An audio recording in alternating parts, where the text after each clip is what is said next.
أمن يا ابن المداخل عشان معرض ابو رشوان بالجديد داخل. يعني الجميع انواع الموبيليا من غرف نوم وانتريهات وكمان ركن، يعني الجديد والمستعمل بأسعار تناسب الجميع.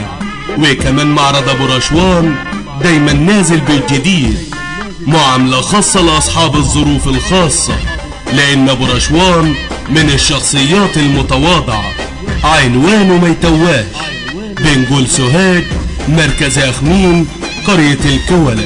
للتواصل 04 وحايد 082 826 أو على 03 وحايد 38 52 36. معرض ابو رشوان لجميع انواع الموبيليا، رقم 1 في الكولة، مركز أخميم.